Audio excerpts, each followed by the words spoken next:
Welcome to the Liberating Beauty Podcast. I'm Rebecca, your host, and together we'll explore the spirit of beauty, how beauty invites new possibilities, enlivens us to inhabit our innate creativity, and connects us more deeply with ourselves and with each other. We'll have conversations and share reflections that invite you into a frequency of gentleness, truth, and mystery. I'm so glad you're here. If you find the Liberating Beauty Podcast meaningful, please consider supporting our work. To donate, follow the link in the show notes to the Together in Beauty website, home to this podcast, along with other offerings to accompany you on your journey of spiritual becoming.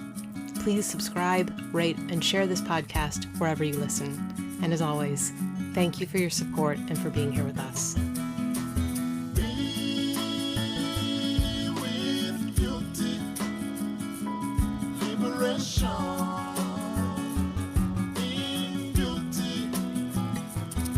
Welcome back, everyone, to the Liberating Beauty Podcast.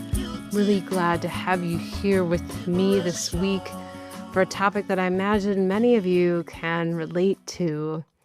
It's this subtle feeling of always running, a feeling of trying to keep up with the pace of life that takes, expression in the various things that we do, jobs, parenting, caregiving, activism, all the different ways that we show up in the world. But this feeling that every single part of it is exhausting, and the impossibility of being able to stay on top of all of it all of the time and with high levels of integrity and thoughtfulness that we may wish for, and feeling like I'm in a experience right now that's so gratifying, in a sense, having recently moved and being in a different culture, and what it does every time we find ourselves in new places. And it doesn't always take something so dramatic as an international move to see it, but we can start seeing the different patterns differently, the different ways that we're participating in our own lives. And it's one of the greatest gifts that I think we're afforded as humans, when we can start to notice the patterns that are playing out, and ways that we are participating that are enjoyable, helpful, fruitful, and ways that aren't. And one of the patterns that I imagined revealing itself more clearly to me was this way of being and this way of living that makes life often feel like some kind of race that we can never keep up with. And I can feel so acutely in my body how bad that feels. And yet sometimes I don't know how to change it. I can get up in the morning and feel behind just being in the shower and feeling like, oh, but there's these 18 other things that I want to be doing simultaneously.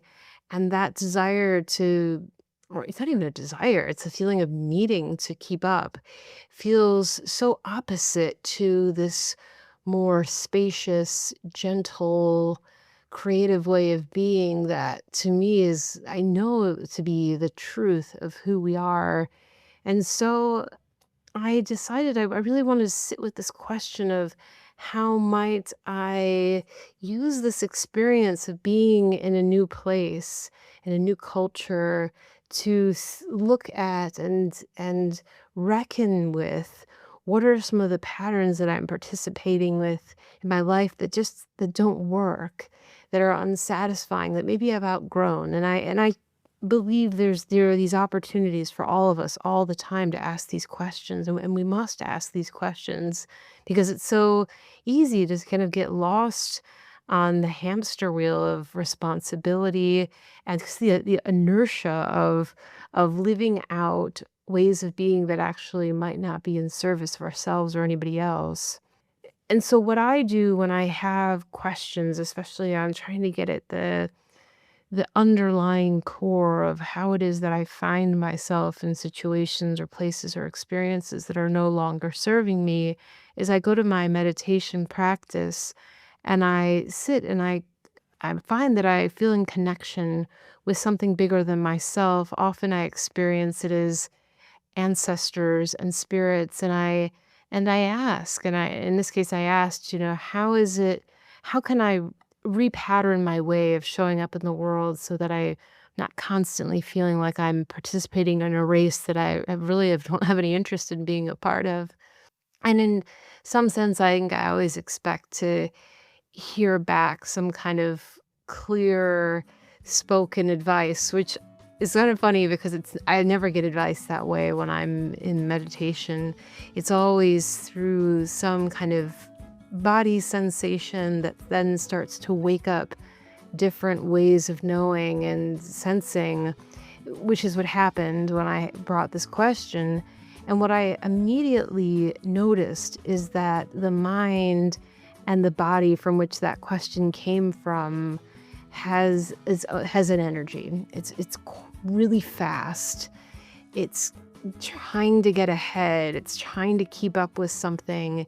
It feels wedded to a story of some need being fulfilled by some standard that's impossible, that is egoic. It had a personality. That energy became very clear to me. And what was fascinating was at the same time, I came into contact with my own energetic body, which feels connected to a universal energetic body, a much more loving and expansive and natural way of being.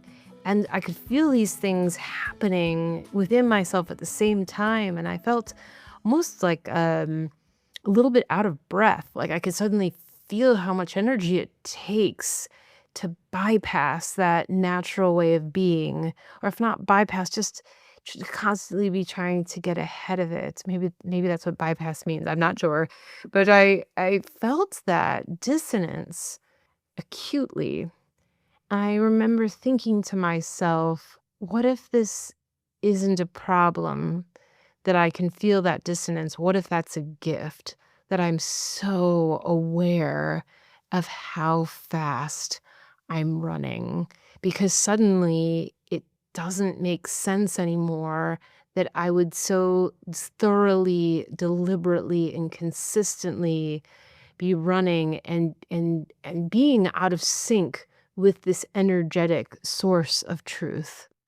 What was fascinating about this meditation was I've been having some trouble sleeping these past couple of weeks, just with the time change and trying to figure out a life in a new place. It's not really anxiety that's keeping me up. It's just the different rhythms of the day. And in this meditation, as soon as I kind of came in touch with these different energetic bodies and could feel the benevolence of universal love and its own natural rhythm, I immediately fell asleep, kind of like a half sleep.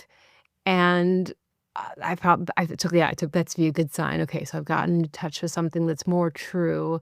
So I'm in this kind of like half sleep, and I think at least 45 minutes or an hour went by, and I got up, and the word inertia came to mind. And that word was what woke me up, and it was like inertia in the sense of, what's in motion likes to stay in motion, and how easy it is when you start to perpetuate the patterns of the physical body in concert with the ego and the mind. That can kind of get out of control. It becomes that pattern that you don't even know is happening and is underway. And what I felt coming out of the meditation was, what if when I become aware that that's happening, which is most of the time, but when it becomes really acute, let's say I start feeling stressed, maybe I get tightness in my chest or in my arms, can that be an invitation to very deliberately say, pause? This is happening again. Pause.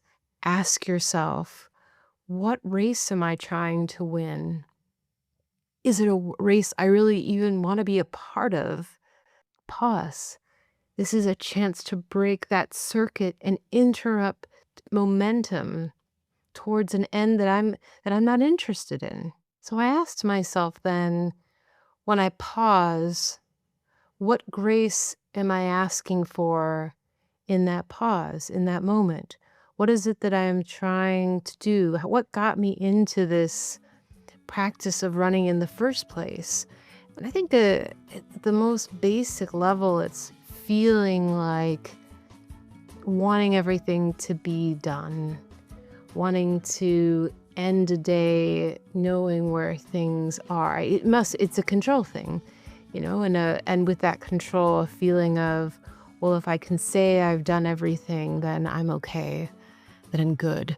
But it's also attached to a set of values that no longer feel satisfying once I can really feel the effect of the impact they're having on me at all the levels, on the physical body, the energetic body, the desire to be known and understood takes a huge amount of energy.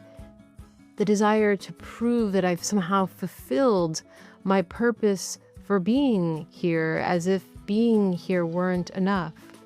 So I decided I want to very intentionally do this small practice as many times a day as I need to, which is notice when I feel that I've gotten ahead of these natural rhythms. Deliberately ask myself to pause. Notice I'm winded by the way I'm acting, or the way I'm even thinking. So I started this today because the meditation was yesterday. I started this today. Kid you not, I'm walking the dogs this morning, and I'm noticing that I'm feeling anxious because I've got somewhere to be, and I need the dogs to finish doing their business outside. And I said pause, and I looked down, and there was a snail, which, I mean, apparently there are a lot of snails in this area. My husband tells me he walks the dogs, he sees snails. I had not seen a snail yet on any of my walks, and I thought, everything in nature is conspiring to ask us to please come back into contact with what feels true. This will look and feel different for everyone. Some people do get really excited, get energized in a way that's completely wholesome and benevolent. They move quickly, and that is a happy place. That's not my happy place. My happy place is not moving as quickly as I possibly can or doing 5 different things at one time. Mine is in trusting that I am in every moment present with what needs my attention, that I am acting thoughtfully, I'm acting with kindness and creativity, and I'm staying as faithful to that as I possibly can.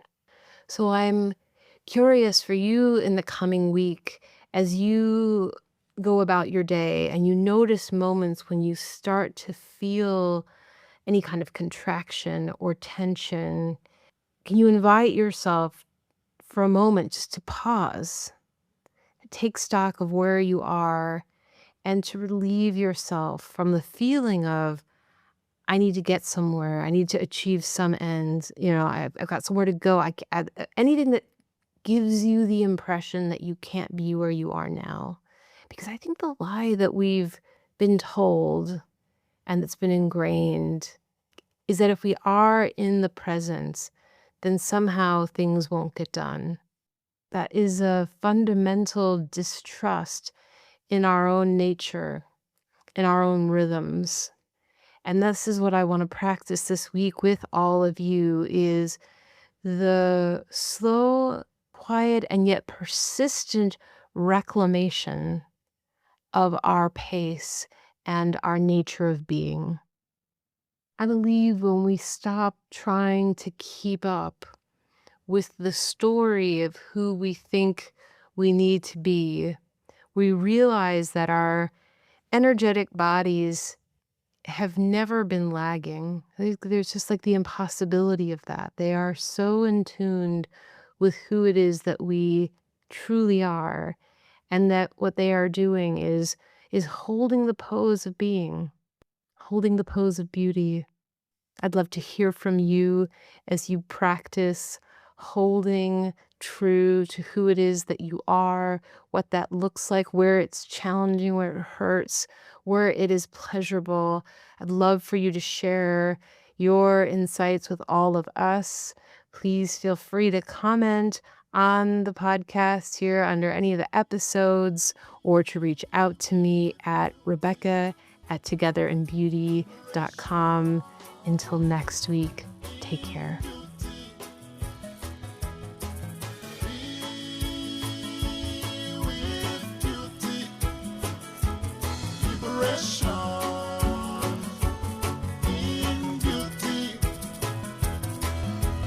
Thank you for listening to the Liberating Beauty Podcast. To learn more about the podcast, my work, and how I can support you on your journey of spiritual becoming, head over to the Together in Beauty website or email me at rebecca@togetherandbeauty.com. It's an honor to accompany you on the journey. A huge thank you to our multi-talented producer and co-creative director, Mapumba Cilombo. To learn more about Mapumba's work as a producer, sound engineer, and musician, check out the show notes for a link to his website at mapumbamusic.com. And as always, many thanks to you, our listeners. None of this would be possible without the energy, encouragement, and vitality that you reflect back to us each week. Until next time, may you walk in beauty.